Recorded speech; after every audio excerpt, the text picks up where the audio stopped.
Hello my dear friends, मैं गिरीश रावत स्वागत करता हूं आपका आपके चैनल मार्गदर्शन क्लासेस में।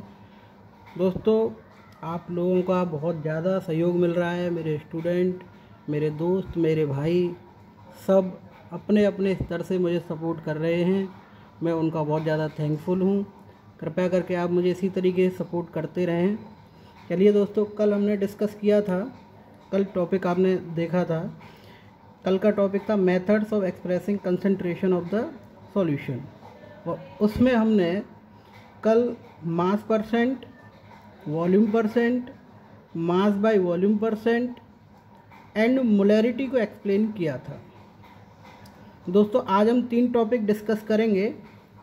जो पहला जो टॉपिक है वो मोलैलिटी है, मोलैलिटी, और जो दूसरा टॉपिक है वो मोल फ्रैक्शन है। तीसरा जो टॉपिक है वो पार्ट पर मिलियन है। काफ़ी इम्पोर्टेंट टॉपिक्स हैं दोस्तों, देखते रहें। ये आपके आगे वाले जो कंसेप्ट हैं उनमें भी ये यूज़ होंगे। जिन्होंने मेरी पिछली वीडियोस नहीं देखी हैं, कृपया उनको देखें, तभी ये आपको कंसेप्ट अब क्लियर हो पाएंगे। देखिए दोस्तों, अब बात आती है, मोलैरिटी आपने पढ़ लिया, अब बात आती है मोलैलिटी की।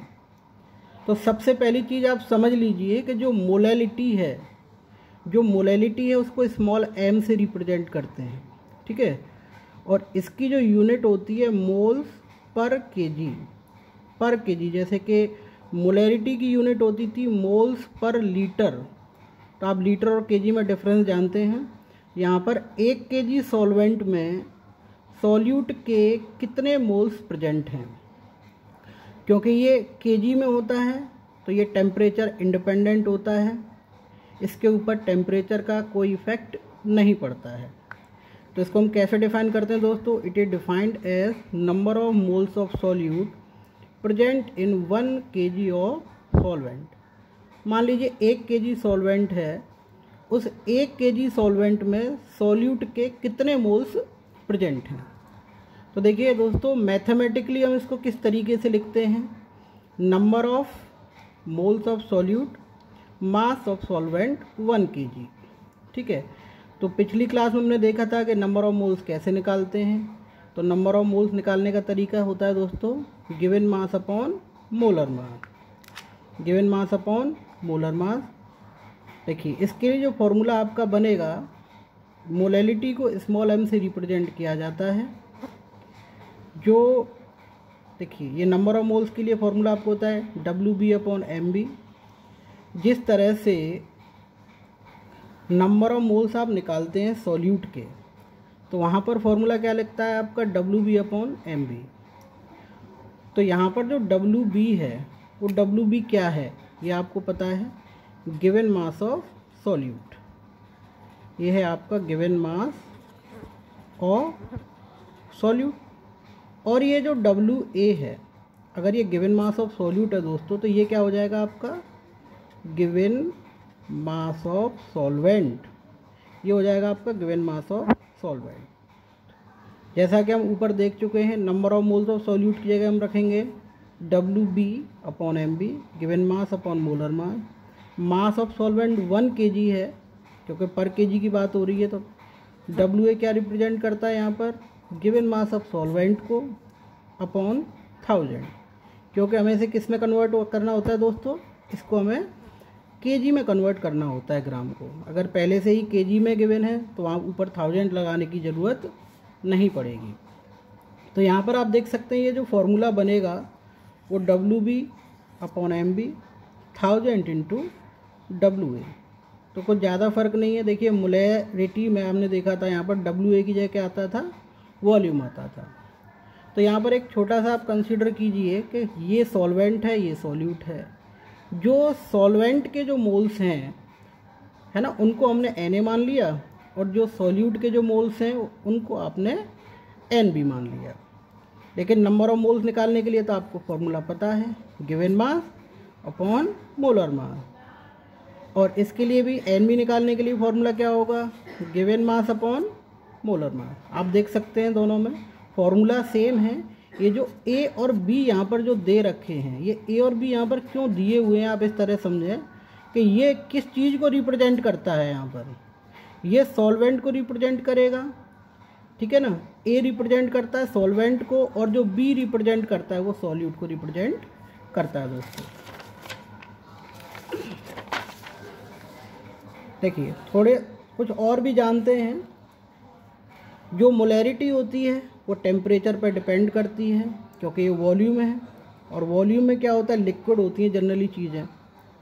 तो इसमें क्या होता है, जब आप टेम्परेचर बढ़ाते हैं तो वॉल्यूम में चेंज आता है, ठीक है ना। जैसे जैसे आप टेम्परेचर इंक्रीज करते चले जाएंगे उसके वॉल्यूम में क्या आता चला जाएगा, चेंज आता चले जाएगा। कंसीडर कीजिए जैसे मान लीजिए यहाँ पर 100 ml वाटर था और हमने इसको हीट किया, तो हीट करने से क्या होगा, इसके मॉलिक्यूल टकराएंगे दूर दूर होंगे। इससे इसकी जो वॉल्यूम होगी वो लगातार इंक्रीज होती चली जाएगी। जो एरिया ये जो कवर करेगा वो इंक्रीज होता चला जाएगा। उसके बाद देखिए जो मोलैलिटी होती है दोस्तों, ठीक है ना, ये टेम्परेचर इंडिपेंडेंट होती है, ये टेम्परेचर पर डिपेंड नहीं करती है और इसका टेम्परेचर का इसके ऊपर कोई भी इफ़ेक्ट नहीं पड़ता है, ठीक है। तो हम देख सकते हैं कि मोलैलिटी के ऊपर टेम्परेचर का कोई इफ़ेक्ट नहीं है क्योंकि ये किस में होती है दोस्तों, ये केजी में होती है। और जो मोलैरिटी जो होती है ये वॉल्यूम होती है, यानी ये लीटर मिलीलीटर में होती है। तो केजी और यहाँ पर वॉल्यूम जो लीटर मिलीलीटर है, इन दोनों में आप खुद देख सकते हैं कि दोनों के जब टेम्परेचर को राइज़ करेंगे तो इस पर कोई ख़ास फ़र्क नहीं पड़ेगा, लेकिन ये जो होगा, जो मोलैरिटी जो होगी वो चेंज हो जाएगी। तो हम यहाँ पर देख सकते हैं कि जो मोलैलिटी है वो एक स्टैंडर्ड क्वांटिटी है कंपैरेटिवली टू मोलैरिटी, ठीक है। यहाँ पर एक क्वेश्चन आता है कि बताइए क्या इफ़ेक्ट होगा टेम्परेचर का मोलैरिटी के ऊपर। तो जैसे जैसे टेम्परेचर बढ़ता चला जाएगा सॉल्यूशन की मोलैरिटी इंक्रीज होती चली जाएगी, ठीक है ना, वॉल्यूम जैसे जैसे टेम्परेचर बढ़ेगा जो वॉल्यूम होगी सॉल्यूशन की वो क्या होती चली जाएगी, वो इंक्रीज होती चली जाएगी। एक बहुत ही इम्पोर्टेंट क्वेश्चन देखिए दोस्तों, ये कई बार बोर्ड में आ चुका है, ऊपर वाला क्वेश्चन भी इम्पोर्टेंट है, ये भी बोर्ड टाइप क्वेश्चन है। आप यहाँ पर इसको देखें कि out of 1 molar and 1 molar aqueous solution, इनमें से विच इज़ मोर कंसनट्रेटेड, आप समझ सकते हैं कंसनट्रेटेड जो वर्ड है उसका मतलब क्या है यहाँ पर कि सॉल्यूट की जो मात्रा है इन दोनों में, मोलर मतलब मोलैलिटी और मोलर मतलब मोलैरिटी। आप इतना समझ लीजिए, जहाँ पर मोलर वर्ड आ जाएगा वो मोलैरिटी को रिप्रेजेंट करेगा और जो मोलर अगर वर्ड आ रहा है वो मोलैलिटी को करेगा, मोलैलिटी, ठीक है। तो यहाँ पर देखिए, यहाँ पर 2 कंटेनर मैंने बनाए हैं, ये एक मोलर है और ये एक मोलर है, ये एक मोलर है और ये एक मोलर है। तो यहाँ पर आप देख सकते हैं ये जो कंटेनर है 1 मोलर, ठीक है ना, ये जो कंटेनर है यहाँ पर देखिए सॉल्यूट की मात्रा तो दोनों में बराबर ही है ना। इसमें कितने मोल्स हैं, मान लीजिए इसमें 1 मोल है, तो इसमें कितने मोल्स हैं, इसमें भी 1 ही मोल है, ठीक है। लेकिन आप ये अच्छी तरीके से जानते हैं कि अगर मैं 1 केजी की बात करता हूँ तो वो 1000 ग्राम होता है, लेकिन जब मैं 1 लीटर की बात करता हूँ तो क्या वो 1000 ग्राम होता है, नहीं, वो 1000 ग्राम से थोड़ा सा कम होता है, ठीक है, 970 ग्राम या 980 ग्राम के करीब होता है, तो थोड़ा सा कम होता है, हल्का सा। अब यहाँ पर दोनों को कंपेयर कर लीजिए, अमाउंट ऑफ सॉल्यूट तो दोनों में बराबर ही है, लेकिन सॉल्वेंट की क्वांटिटी कहाँ पर कम है।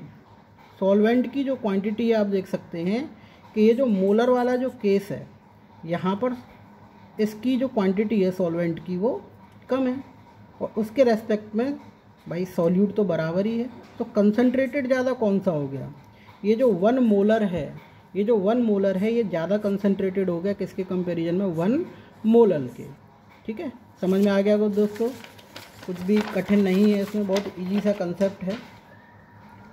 चलिए इसके बाद बात करते हैं इस टॉपिक के कुछ न्यूमेरिकल्स। तो न्यूमेरिकल में देखिए दोस्तों, जो सबसे पहला न्यूमेरिकल है वो ये है कि calculate the molarity in each of the following cases. तो मोलैरिटी निकालनी है आपको। मोलैरिटी हमने कल भी निकालना सीखी थी, आज भी थोड़ा सा देख लेते हैं क्योंकि क्वेश्चन अच्छा था। इन एनसीईआरटी का क्वेश्चन है दोस्तों, ये काफ़ी इंपॉर्टेंट क्वेश्चन है, इस पर ज़रा फोकस करें कि आपको क्या निकालना है। मोलैरिटी निकालनी है, उसमें दो केस दे रखे हैं। पहला केस दे रखा है आपको 30 ग्राम ऑफ CONO3 का whole twice dot 6H2O in 4.3 litre of solution. ठीक है, तो यहाँ पर आपको क्या दे रखा है, गिवन मास ऑफ सॉल्यूट दे रखा है जो घुलेगा, कितना है 30 ग्राम घुलेगा। ठीक है, मोलर मास CONO3 का होल ट्वाइस डॉट 6H2O का कितना निकल के आता है दोस्तों, 297। किस तरह से निकल के आएगा, देखिए बच्चे यहाँ पर गलती करते हैं, तो आपको गलती नहीं करनी है। जैसे मान लीजिए कोबाल्ट का जो मोलर मास है लमसम 60 होता है।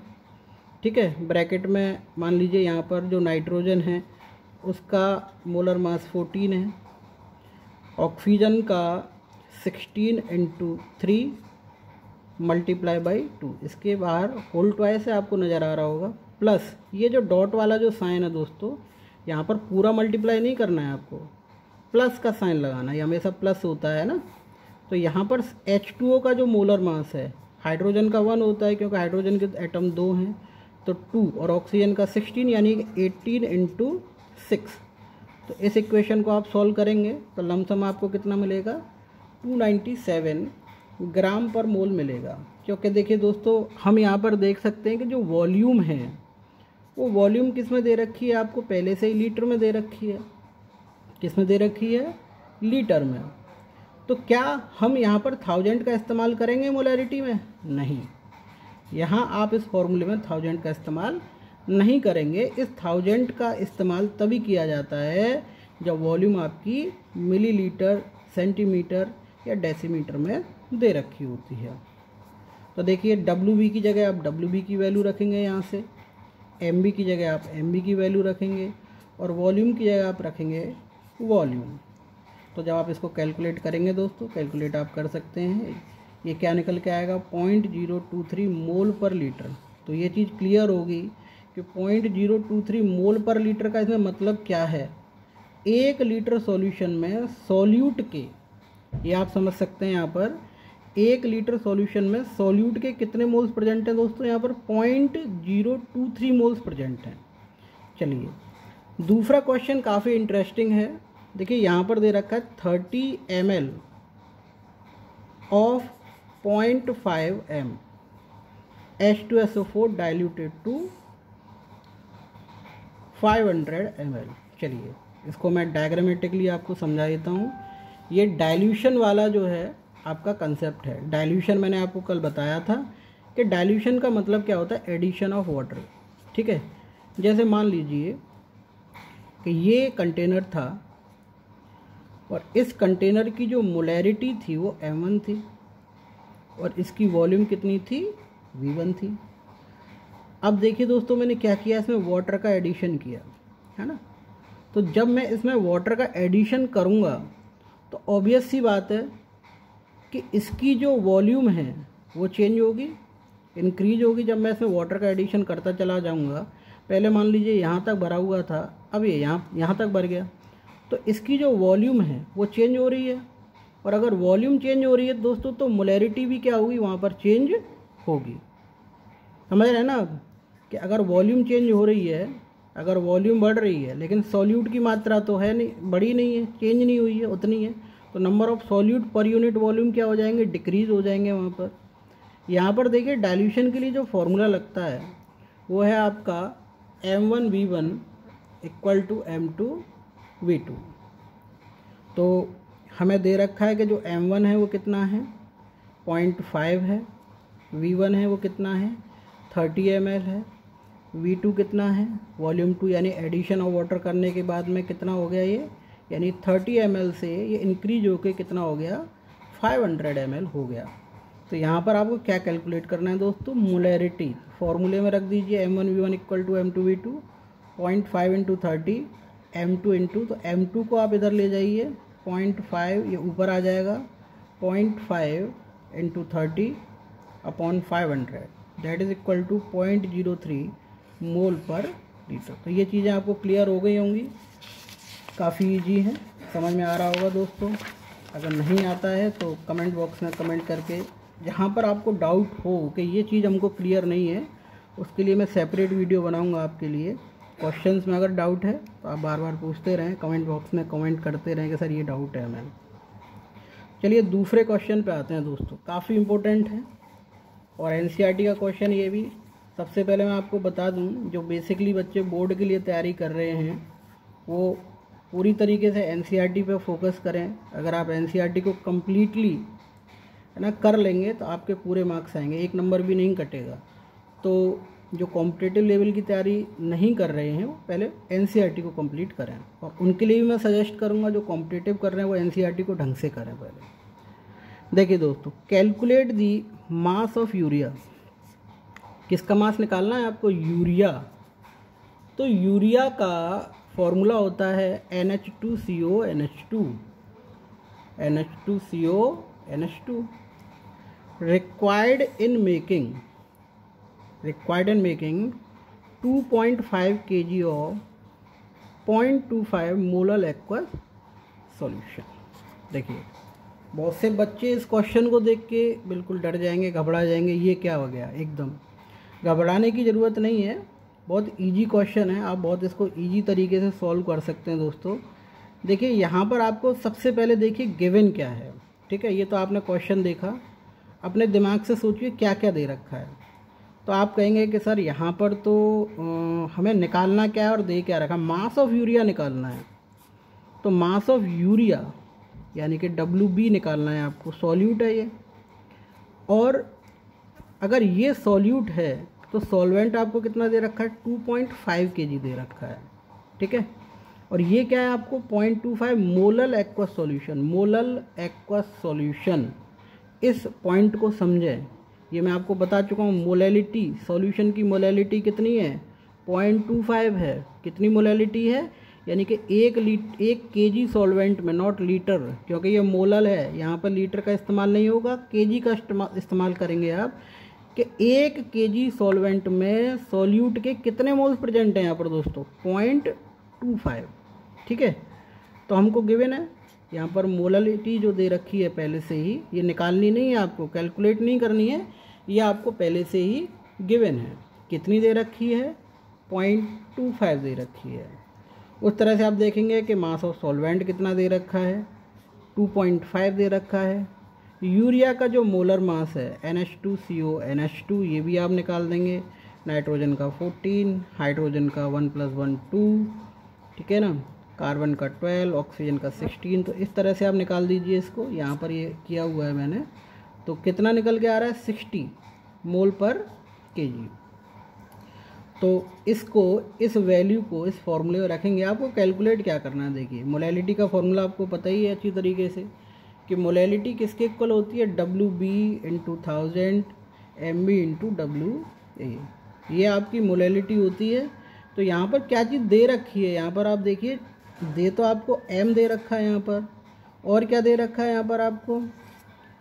MB दे रखा है, और क्या दे रखा है आपको? WA दे रखा है। तो कैलकुलेट क्या करना है आपको? कैलकुलेट करना है आपको WB, क्योंकि यहाँ पर 1000 लगाने की ज़रूरत नहीं है।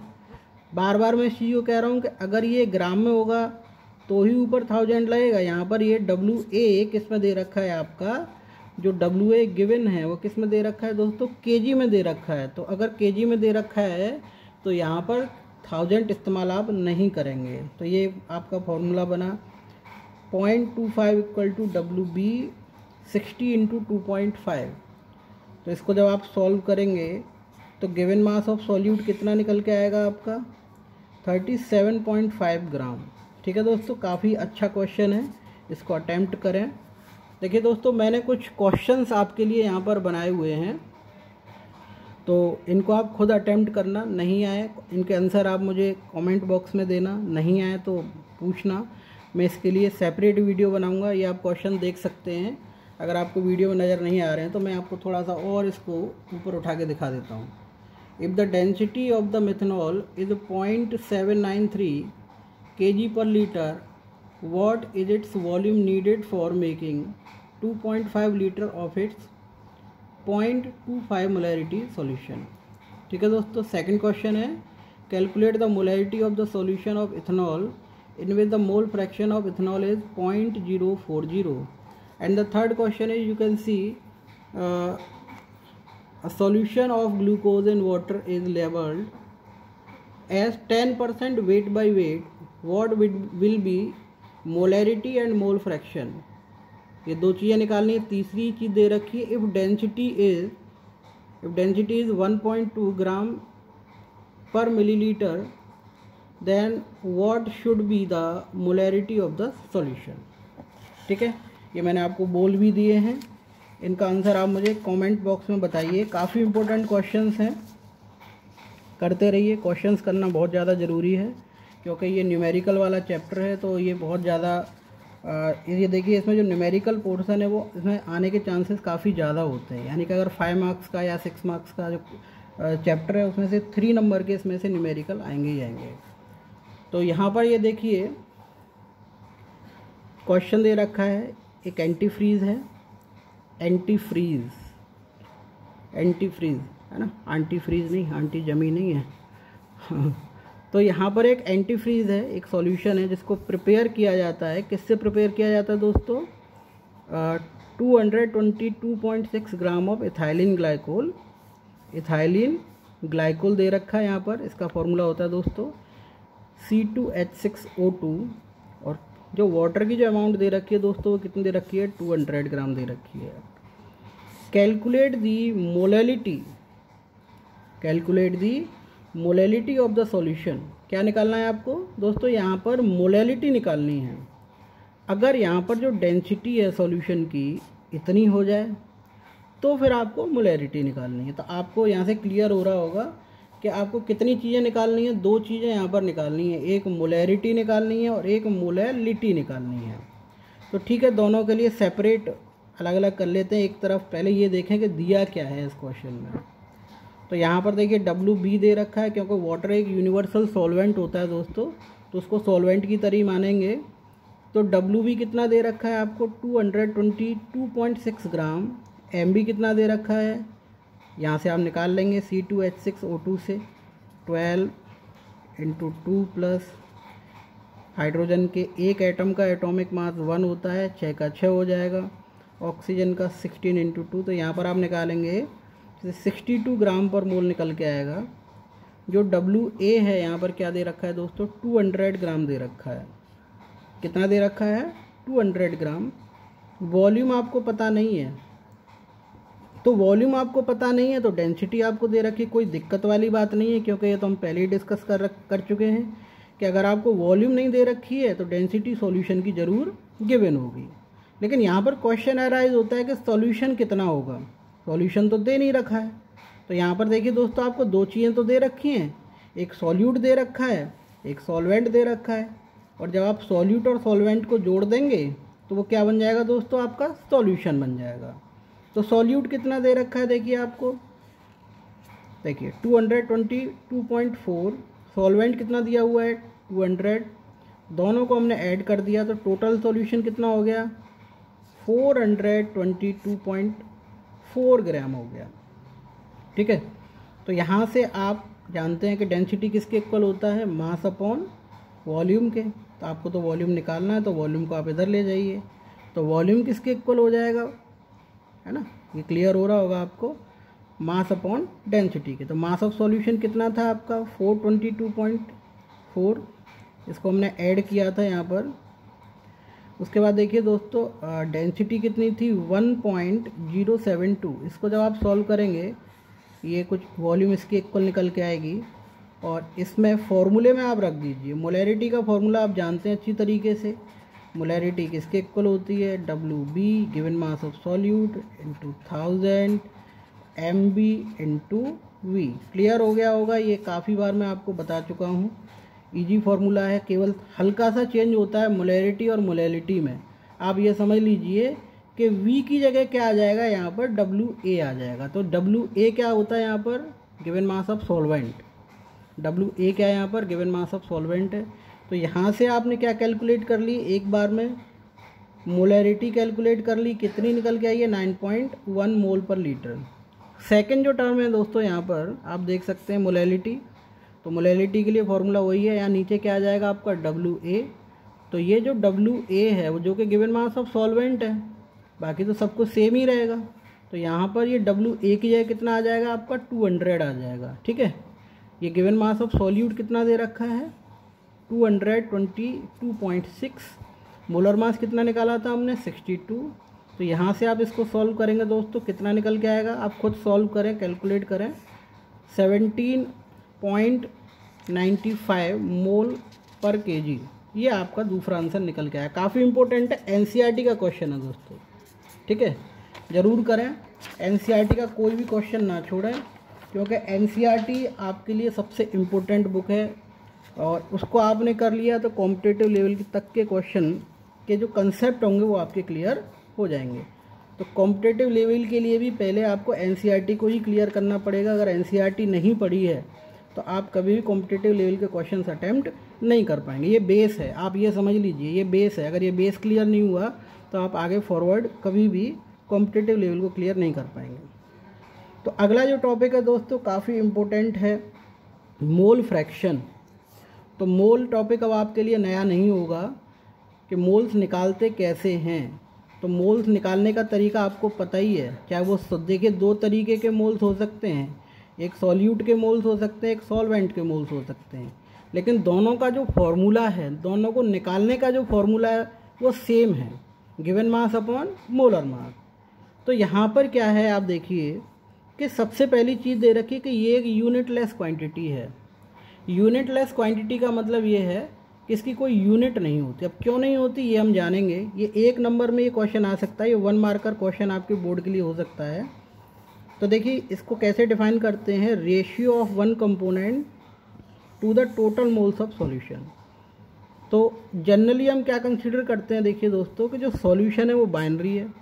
बाइनरी मतलब 2 कंपोनेंट से मिलके बना हुआ है। तो 2 कंपोनेंट कौन कौन से हैं, एक सॉल्वेंट है और एक सॉल्यूट है, एक सॉल्वेंट है और एक क्या है सॉल्यूट है। तो जो इसको रिप्रेजेंट करते हैं एक्स से या चाई से या काई से, आप मतलब इस तरह से इसको रिप्रेजेंट कर देते हैं, इसको काई कहते हैं। और देखिए एक्स भी कह सकते हैं, कोई दिक्कत वाली बात नहीं है, ये तो आपको कैलकुलेट करना है। तो डेफिनेशन से आपको मिलता है कि मान लीजिए कि कंपोनेंट 2 ही हैं, तो एक्स से जो कि number of moles of solvent है, ठीक है ना, सॉरी यहाँ पर जो Na है वो number of moles of solvent है, और जो Nb है वो number of moles of solute है। तो XA की वैल्यू आप कैसे निकालेंगे, टोटल जो सॉल्यूशन के जो मोल्स हैं, जो सॉल्यूशन के जो मोल्स हैं वो आप नीचे रखेंगे, Na प्लस Nb, 2 ही तो कंपोनेंट हैं, और यहाँ पर A है यानी कि सॉल्वेंट के मोल्स निकालने तो ऊपर रख दीजिए, इनको ऐड कीजिए और डिवाइड कर दीजिए, तो इसके मोल्स निकल आएंगे। उसी तरीके से जब आप XB के मोल निकालेंगे तो NB ऊपर आएगा, number of moles of solute, और इनको टोटल ऐड कर देंगे। हमेशा आप याद रखें कि XA और XB इनका जो टोटल है वो किसके इक्वल होगा, हमेशा 1 के इक्वल होगा। किसके इक्वल होगा, 1 के। तो अगर आप या तो XA की वैल्यू निकाल लीजिए या XB की, इनमें से किसी एक की वैल्यू निकाल दीजिए अगर सॉल्यूशन बाइनरी है तो दूसरे की ऑटोमेटिक निकल जाएगी दोस्तों। किस तरह से ऑटोमेटिकली निकल जाएगी, आप ये अच्छी तरीके से जानते हैं कि जो XA है, ठीक है ना, वो किसके इक्वल हो जाएगा, 1 माइनस, क्योंकि टोटल कितना था आपके पास में 1 था। अब क्या किया कि जैसे मान लीजिए मेरे पास में सपोज करते हैं 1 रुपया है, ठीक है, और मुझे किसको देना है, 2 बच्चों को देना है। अब पहले बच्चे को मैंने क्या किया, 25 पैसे दे दिया, तो ऑब्वियस सी बात है दूसरे बच्चे को कितना दूंगा, 75 पैसे, है ना। तो अगर मुझे XA की वैल्यू निकालनी है और XB की वैल्यू मुझे पता है, तो 1 में से क्या कर दूंगा, वहाँ पर मैं सब्ट्रैक्ट कर दूंगा उसे।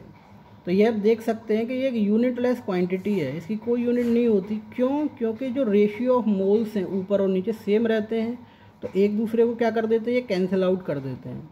और जब ये एक दूसरे को कैंसिल आउट कर देंगे तो इसका जो कोई भी यूनिट बचेगी नहीं, यानी कि ऊपर भी मोल हो जाएंगे और नीचे भी मोल हो जाएंगे।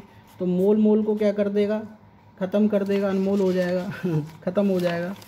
तो चलिए क्वेश्चन करते हैं इसके ऊपर। इजी सा क्वेश्चन है, थोड़ा सा फोकस कीजिए क्वेश्चन के ऊपर।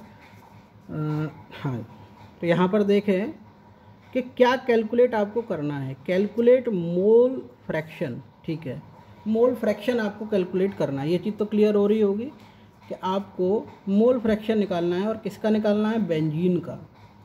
किसका मोल फ्रैक्शन निकालना है, बेंजीन का। अच्छा, किस में निकालना है, इन अ सॉल्यूशन, किसी भी सॉल्यूशन में। ये कितने परसेंट है, जो बेंजीन है 30% है। कितना परसेंट है, 30%। बाई मास, बाई मास कितना है, ये 30% है। और किस में है, कार्बन टेट्रा क्लोराइड में है।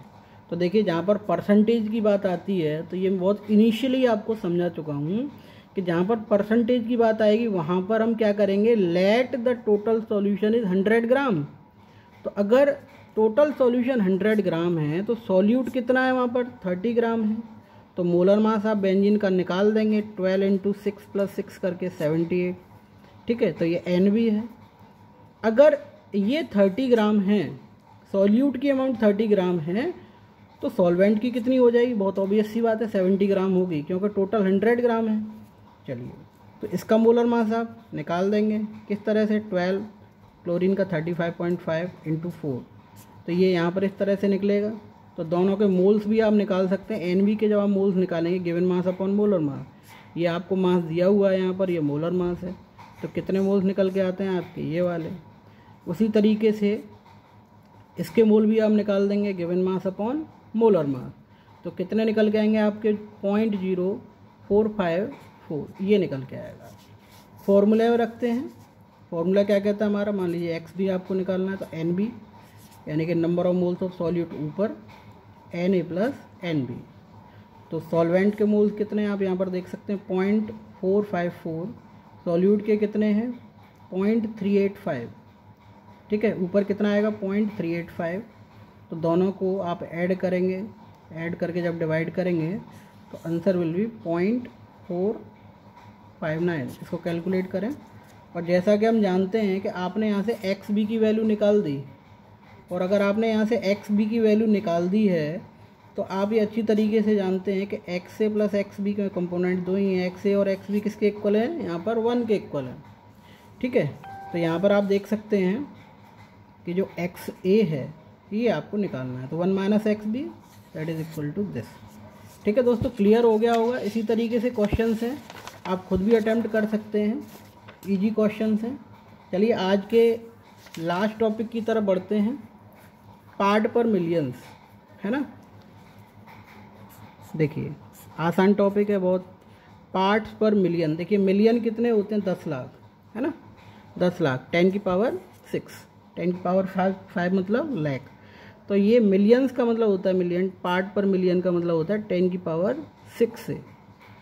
अब ये टर्म है क्या भाई, ये भी तो कंसंट्रेशन को फाइंड आउट करने के लिए किया जाता है इसका इस्तेमाल, मात्रा को निकालने के लिए। सॉल्यूशन में सॉल्यूट की मात्रा निकालनी है, तो सॉल्यूशन में जब सॉल्यूट की मात्रा निकालेंगे, और सॉल्यूट की मात्रा, अच्छा चलिए एक चीज़ बताइए कि यहाँ पर ये 1000 लीटर की पानी की टंकी है और उसमें आपने 10 ग्राम शुगर डाल दिया, तो क्या होगा, कुछ नहीं, है ना। इसकी लेकिन मुझे तो कंसंट्रेशन निकालना है इसका, इसके अकॉर्डिंग। तो इसकी जो मिठास अगर निकलेगी या मात्रा जो निकलेगी वो पार्ट पर मिलियंस में निकल के आएगी। जैसे मान लीजिए पॉल्यूशन है, आप एक अच्छी जगह घर पे बैठे हुए हैं, तो वहाँ पर पॉल्यूशन की जो अमाउंट है वो क्या होती है, बहुत ही कम होती है भाई। एटमॉस्फेयर में अगर हम कहें लेवल के हिसाब से, तो पॉल्यूशन क्या है, बहुत ही कम है। तो वहाँ पर जो पॉल्यूशन का जो कंसंट्रेशन निकाला जाता है वो भी हमेशा किस में निकाला जाता है पार्ट पर मिलियन में निकाला जाता है। तो देखिए इसकी डेफिनेशन है दोस्तों, it is defined as amount of solute present in millions of part of solution, solution के मिलियंस ऑफ पार्ट में। ठीक है, तो यहाँ पर ppm है, यहाँ पर देखिए mass of solution, total mass of solution आपको पता ही है मिलियन है, यानी कि 10 की पावर 6, और मास ऑफ सॉल्यूट, ये फॉर्मूला आपका यूज़ होगा दोस्तों, देख सकते हैं यहाँ पर ईजी है। तो यहाँ पर एक न्यूमेरिकल दे रखा है, a sample of drinking water contaminated with the chloroform. ठीक है, पीने के पानी में क्लोरोफॉर्म डल गया है गलती से, ठीक है, मिला दिया गया है, the level of contamination is 15 ppm यानी पार्ट पर मिलियन, यानी कि 1 मिलियन में 15%, 15 ग्राम है ना, 1 मिलियन में यानी कि 10⁻6 में 15 ग्राम सॉल्यूट है। ठीक है, तो इसकी क्या निकालनी है, सबसे पहले इसको मास परसेंट में एक्सप्रेस करना है। तो मास परसेंट के लिए दोस्तों आपको फॉर्मूला याद होगा कि मैंने आपको वेट बाय वेट का जो फॉर्मूला बताया था, जो भी है टोटल मास ऑफ सॉल्यूशन, ठीक है, मास ऑफ सॉल्यूट इनटू 100, कुछ यही वाला फॉर्मूला था, कोई दिक्कत नहीं होनी चाहिए इसमें, ये मैं पहले डिस्कस कर चुका हूँ। और अगर आपको नहीं पता है तो मेरी पुरानी वीडियोस देखिए, वहाँ से आपको ये सारी चीज़ें क्लियर होंगी। क्योंकि अगर आप ये नए सब्सक्राइबर हैं तो ये डायरेक्ट आपको वीडियो क्लियर नहीं होगी, बिल्कुल आप एक एक पॉइंट को देखते चले जाइए, सारी चीज़ें आपको ऑटोमेटिकली क्लियर होती चली जाएंगी। और नहीं अगर आपको क्लियर हो रही है कोई चीज़ तो आप कमेंट बॉक्स में कमेंट कीजिए, उसके लिए मैं अलग से एक सेपरेट वीडियो बनाऊंगा। ठीक है, तो यहाँ पर देखिए जो मास ऑफ सॉल्यूशन है, टोटल मास ऑफ सॉल्यूशन कितना है 15 ppm है, यानी कि WB यानी कि 1 मिलियन यानी 10⁻6, लेकिन जो मास ऑफ सॉल्यूट है वो कितना है 15 ग्राम है। तो मास परसेंट में एक्सप्रेस करना है ना, तो 10⁻6 मास ऑफ सॉल्यूशन तो नीचे आएगा, मास ऑफ सॉल्यूट क्या आएगा आपका ऊपर आएगा, इंटू 100। तो आप देख सकते हैं यहाँ पर, क्योंकि मास परसेंट, इसको मास परसेंट में एक्सप्रेस करना है, तो ये 6 जब ऊपर जाएगा तो 2 जीरो रह जाएंगी, यहाँ से कटेंगी, यहाँ से 4 रहेंगी, तो 15 × 10⁻⁴। तो ये लेवल ऑफ कॉन्टेमिनेशन उसका हो जाएगा, यानी कि ppm में। दूसरा क्वेश्चन देखिए दोस्तों, आपको खुद अटैम्प्ट करना है। यहाँ पर मुझे कमेंट बॉक्स में इसका आंसर बताइए कि आपको क्या निकालनी है, इसकी मोलैलिटी निकालनी है क्लोरोफॉर्म की। You have to calculate the molality of the chloroform in the water sample. ठीक है, तो इसको कमेंट बॉक्स में बताइए मुझे कि इसका आंसर क्या होगा, मैं चेक करता हूँ। और कोई भी दिक्कत होती है दोस्तों, ये यहाँ पर हमारा जो लेक्चर है वो ख़त्म होता है। बहुत बहुत धन्यवाद, आप बहुत सपोर्ट कर रहे हैं, उसके लिए मैं आपका बहुत ज़्यादा थैंकफुल हूँ। Keep on supporting me like this, I will be thankful to you always. So keep on subscribing, commenting, keep boosting my confidence level up to the mark. I will try level my best. Thank you so much my dear friends for being with me. Keep subscribing, ठीक है, और मेरे साथ बने रहिए। बहुत बहुत धन्यवाद, लगातार वीडियोस आती रहेंगी। धन्यवाद।